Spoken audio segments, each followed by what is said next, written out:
So we had received this information around 12:45, 1 o'clock in the afternoon today, that the gondola has met with some malfunction and the gearbox of it had gone off-road. So that resulted in a little crisis situation here with 65 cable cars from the base to the phase 1 got stuck midway. Now there was a need to either repair it or get it rescue to be carried out.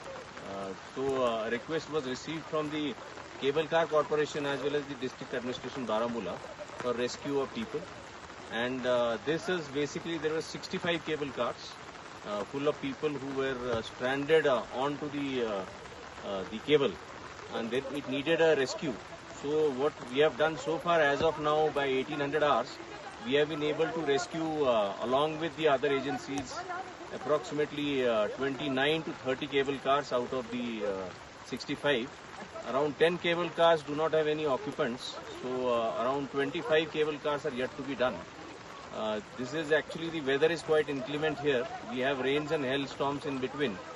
You can see the rescue effort going on in the rear where SDRF team is working. Likewise, the teams of army, the teams from police, the district administration all are here, and they are organizing the effort to coordinate. Now we are looking for another 5 to 6 hours of rescue to happen to finish the operation. In this, we will require support to be given in terms of lighting the areas of rescue. So some arrangements are being made for that.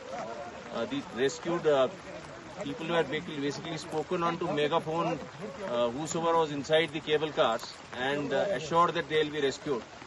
There was a bit of panic, but which was managed by speaking to them regularly or through the megaphones with the cable cars. We have arranged at a couple of places Adam bases for them. Once they are rescued, we are giving a cup of tea or some refreshments and guiding them down back to Gulmarg.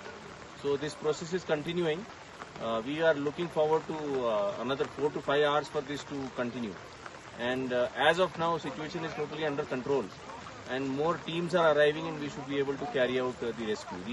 The teams of Indian Army, the HAWS, we have here teams from SDRF, police, the Cable Car Corporation, BSF, all have put together efforts to put together this rescue, and we should be able to finish it by midnight today. Thank you.